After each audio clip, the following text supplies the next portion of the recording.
우리가 읽어가는 말씀 역대상 12장의 내용입니다. 오늘 우리가 읽는 말씀에서 다윗이 온 이스라엘의 왕이 돼서 그가 세우는 그 나라가 사울의 왕국과 반대로 강성하게 되는 데 있어서 그를 도왔던 많은 용사들이 각 지파들에서 크게 일어났다 하는 사실을 우리가 살펴보게 됩니다. 그것은 결론적으로는 다윗이 하나님을 위하는 그의 중심이 하나님 앞에 늘 있었기 때문에 이 하나님을 향하는 그의 중심이 그를 지켜본 많은 사람들에게서 이것이 확인이 된 겁니다. 그래서 각 지파에서 일어나서 다윗을 돕겠다 하는 이런 충성스러운 자들이 많았음을 우리에게 잘 보여줍니다. 심지어 사울 왕을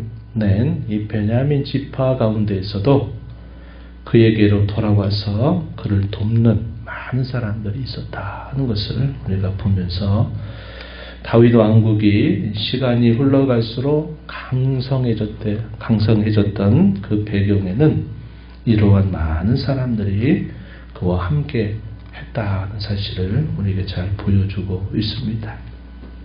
그래서 우리가 있는 말씀에서 각 지파들에서 어느 정도가 이 다윗을 도왔던 충성스러운 사람들인가 하는 것들을 소개를 해주고 있습니다. 우리가 가장 먼저 확인하는 내용은 1절부터 7절 내용에 보면 베냐민 지파입니다. 사울 왕을 배출했던 그 지파에서조차 그곳에서도 다윗을 도우려고 일어나는 사람들이 있었다. 이렇게 소개를 해줍니다. 1절 한번 가서 보시면 다윗이 기스의 아들 사울로 말미암아 시글락에 숨어 있을 때 그에게 와서 싸움을 도운 용사 중에 든 자가 있었다. 이렇게 말합니다. 그러면서 2절에 보면 그들은 활을 가지며 좌우손을 놀려 물매도 던지며 화살도 쏘는 자 베냐민 지파 사울의 동족이다. 이렇게 소개하면서 그 대표적인 사람들의 목록이 이 3절에서부터 7절까지 쭉 소개가 되고 있습니다. 다윗을 적대시하고 다윗을 죽이려고 했던 이런 사울 왕이 속해 있었던 베냐민 지파에서도 다윗을 돕는 사람들이 대거 일어났다 하는 겁니다. 혈연이나 지연의 관계를 넘어서서 하나님의 뜻이 무엇인가 하는 것을 살피고 하나님이 함께한 것이 어딘가, 누구와 함께 하시는가, 어떤 사람에게 함께 하시는가를 잘 살펴보고서는 이 혈연과 지연의 관계를 넘어서는 그런 용기를 낸 사람들이죠. 오늘날 우리가 살아가는 사회 속에서도 카르텔이란 말 많이 쓰죠. 카르텔. 자신들과 이렇게 저렇게 얽혀 있는 사람들이 서로를 위해서 정의보다도 옳은 것보다도 다른 것에 결국 마음을 빼앗겨서 어떤 세력을 형성할 때 우리가 이걸 카르텔 합니다. 이런 일들을 넘어서지 못하게 되면 그 나라가 정의롭고 올바르게 설 수 없는 것이죠. 우리가 이루는 교회도 마찬가지입니다. 어떠한 이런 이해관계나 이런 지연, 학연 여러 가지 이런 관계들을 우리가 넘어서지 못하게 된다면 우리도 역시 그런 일에 있어서 옳은 뜻을 우리가 잘 펼쳐가기가 어렵다 하는 것입니다. 그래서 우리가 늘 생각해야 될 것이 과연 하나님이 뭘 원하실까? 하나님의 뜻이 어디에 있을까? 무엇이 하나님의 그의 말씀에 가장 적절하고 합당한 일인가 하는 것을 우리가 늘 살피고 옳은 길을 택하는 것이 대단히 중요하다 하는 것을 우리가 기억해야 되겠습니다. 그리고 8절부터 15절의 이런 내용에서는 각 지파 중에서 아주 용맹함이 뛰어났던 이 지파인데 그 지파 중에서도 다윗을 도우려고 일어났던 사람들 목록이 쭉 소개가 됩니다. 8절에서부터 15절까지 소개가 되고 또 16절부터 18절에 보게 되면 이 베냐민과 유다에서 도운 용사들에 대한 소개가 기록이 되고 있습니다. 특별히 우리가 읽은 말씀 가운데서 27절, 18절 말씀 우리가 좀 주의 깊게 살펴볼 필요가 있는데 한번 보십시오. 17절 다윗이 나가서 맞아 그들에게 말하여 이르되 만일 너희가 평화로인에게 와서 나를 돕고자 하면 내 마음이 너희 마음과 하나가 될 것이다. 만일 너희가 나를 속여 내 대적에게 넘기고자 하면 내 손에 불의함이 없으니 우리 조상의 하나님이 감찰하시고 책망하시기를 원한다. 이렇게 말합니다. 누구에게 한 말입니까? 베냐민과 유다 자손 중에 다윗이 요새에 있을 때 찾아온 사람들을 두고서 그들에게 물었던 말입니다. 특별히 베냐민, 우리 조금 전에 살펴봤지만 사울 왕을 배출한 지파이기 때문에 이 다윗에게 대하여 적대적인 생각을 갖기가 아주 쉬운 것입니다. 그래서 그가 이곳에 있을 때 찾아온 이 베냐민 사람들에게 특별히 다윗이 묻는 것입니다. 그리고 그의 진심이 무엇인가를 보여주는 것이죠. 만약에 너희가 평화롭게 내게 와서 나를 돕는다 하면 내 마음이 너희 마음과 하나가 될 것이다. 다윗이 진심을 다하겠다 하는 그의 다짐이 표현되고 있는 것입니다. 그러나 만약에 나를 속이고 나를 대적에게 넘겨주려고 스파이처럼 왔다면 하나님께서 내 무죄함을 아시니 하나님이 판단하시는 일을 하시기를 내가 원한다. 그러면서 다윗은 진심으로 그들에게 마음을 묻고 진심을 그들에게 표현을 했다는 것입니다. 이어지는 말씀 18절 한번 또 보십시오. 그때 성령이 30명의 우두머리, 다윗의 용사 30명의 우두머리였던 아마셀을 감싸셨다. 이렇게 말합니다. 말하기를 다윗이여 우리가 당신에게 속하겠고 이세 아들이여 우리가 당신과 함께 있으리니 원하건대 평안하소서.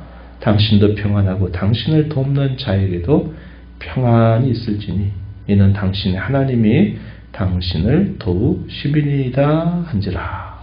다윗이 그들을 받아들여 군대 지휘관을 삼았다. 이렇게 표현했습니다. 이들이 자신들로 진실을 표현한 거죠.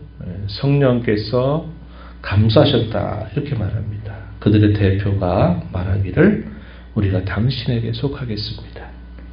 당신도 평안하고 당신을 돕는 자들에게도 평안이 있을 것입니다.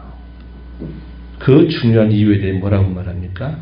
그 이유는 당신의 하나님이 당신을 도우시기 때문입니다. 이렇게 그 이유를 말해 준 겁니다. 다윗을 두고 뭐라고 말한 겁니까? 하나님이 도와주시는 사람.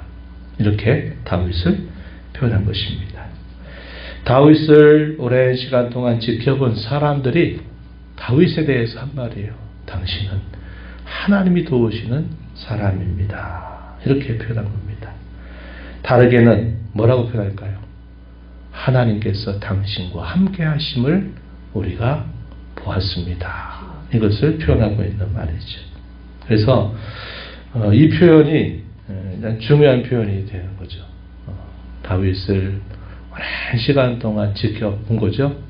다윗이 처음 블레셋과의 전투에서 이 골리앗을 쓰러뜨리고 이스라엘 사람들에게 그의 이름이 알려지기 시작한 때로부터, 그리고 오랜 시간 동안 사울의 추격을 받고 있다고 하는 사실들을 모든 백성들이 다 알고 있습니다.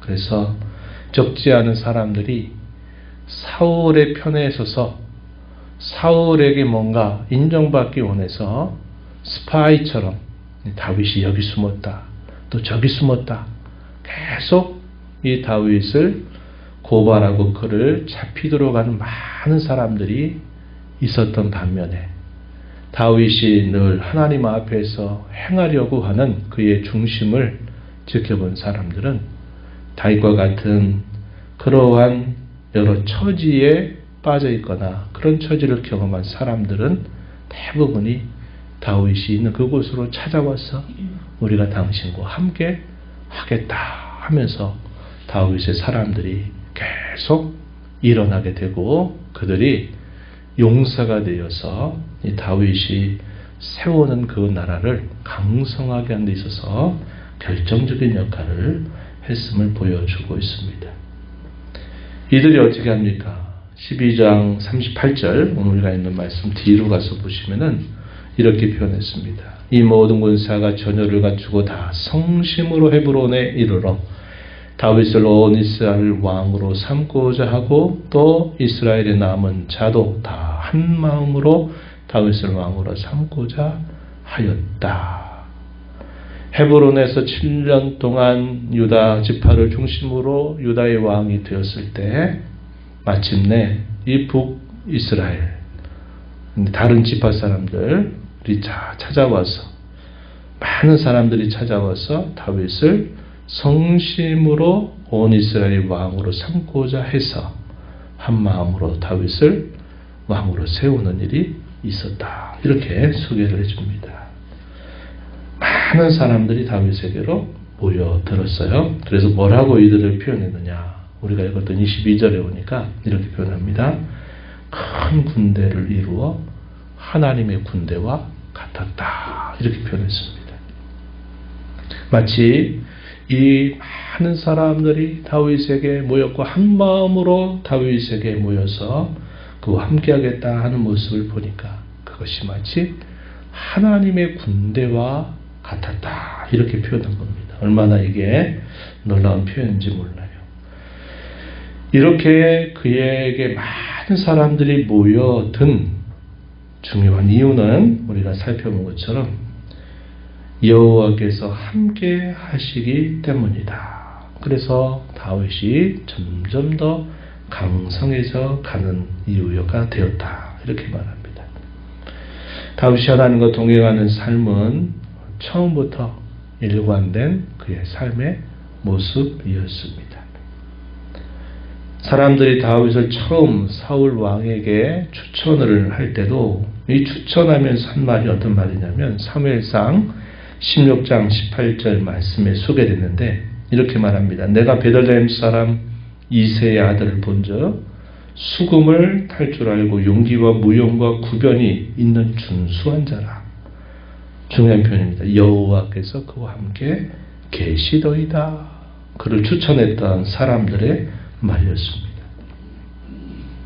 사울이 다윗을 묘해서 그를 죽이려고 할 때도 뭐라고 표현하느냐. 사무엘상 18장 12절 말씀에는 여호와께서 사울을 떠나 다윗과 함께 계심으로 사울이 그를 두려워하였다. 이렇게 말합니다.